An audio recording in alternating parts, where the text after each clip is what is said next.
ونصلي على رسوله الكريم.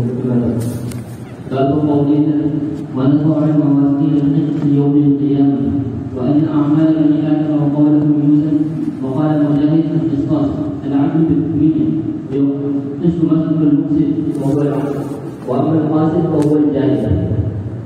وبالسند المتصل منا الى امير المؤمنين من ابي عبد الله محمد بن اسماعيل البخاري رضي الله تعالى عنه وارضاه قال حدثنا احمد بن اشكال قال حدثنا محمد بن فضيل عمارة بن القعقاع عن ابي زرعه عن ابي هريره رضي الله عنه قال النبي صلى الله عليه وسلم كلمتان حبيبتان للرحمن خفيفتان على اللسان ثقيلتان في الميزان سبحان الله وبحمده سبحان الله العظيم. بسم الله الرحمن الرحيم. قال النبي صلى الله عليه وسلم كلمتان حبيبتان الى الرحمن خفيفتان على اللسان ثقيلتان في الميزان سبحان الله وبحمده سبحان الله العظيم. بسم الله الرحمن الرحيم. قال النبي صلى الله عليه وسلم كلمتان حبيبتان الرحمن خفيفتان على اللسان ثقيلتان في الميزان سبحان الله وبحمده سبحان الله العظيم. بسم الله الرحمن الرحيم. قال النبي صلى الله عليه وسلم كلمتان حبيبتان الى الرحمن خفيفتان على اللسان ثقيلتان في الميزان سبحان الله وبحمده سبحان الله العظيم. بسم الله الرحمن الرحيم. قال النبي صلى الله عليه وسلم كلمتان حبيبتان الى الرحمن خفيفتان على اللسان ثقيلتان في الميزان سبحان الله وبحمده سبحان الله العظيم.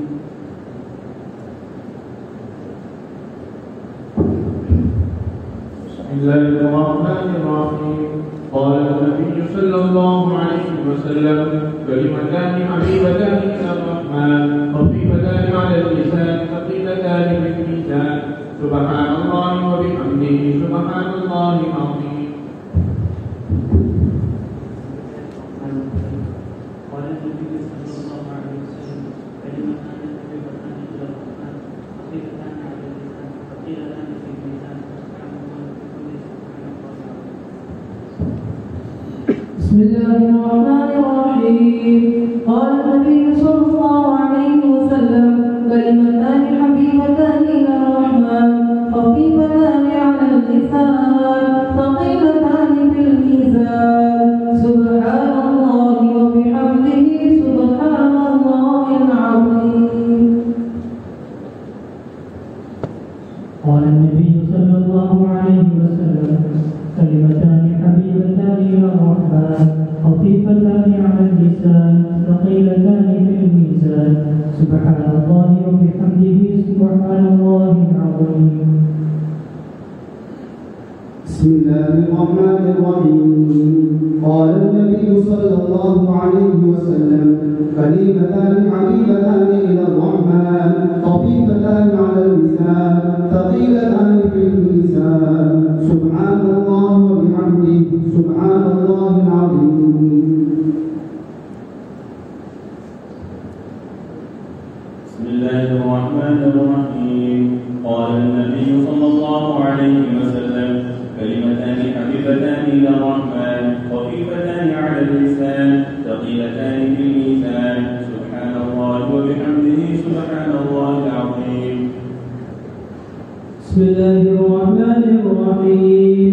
قال النبي صلى الله عليه وسلم كلمتان حبيبتان إلى الرحمن خفيفتان على اللسان ثقيلتان في الميزان سبحان الله وبحمده سبحان الله العظيم. بسم الله الرحمن الرحيم.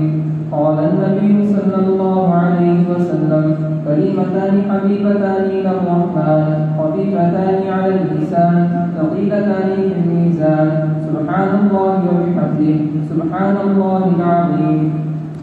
بسم الله الرحمن الرحيم. قال النبي صلى الله عليه وسلم كلمتان حبيبتان إلى الرحمن خفيفتان على اللسان ثقيلتان في الميزان سبحان الله وبحمده سبحان الله العظيم. بسم الله الرحمن الرحيم. قال النبي صلى الله عليه وسلم كلمتان حبيبتان إلى الرحمن خفيفتان على اللسان ثقيلتان في الميزان سبحان الله وبحمده سبحان الله العظيم. بسم الله الرحمن الرحيم. قال النبي صلى الله عليه وسلم كلمتان حبيبتان إلى الرحمن خفيفتان على اللسان ثقيلتان في الميزان سبحان الله وبحمده سبحان الله العظيم. بسم الله الرحمن الرحيم. قال النبي صلى الله عليه وسلم كلمتان حبيبتان إلى الرحمن خفيفتان على اللسان ثقيلتان في الميزان سبحان الله وبحمده سبحان الله العظيم. بسم الله الرحمن الرحيم. قال النبي صلى الله عليه وسلم كلمتان حبيبتان إلى الرحمن خفيفتان على اللسان ثقيلتان في الميزان سبحان الله وبحمده سبحان الله العظيم.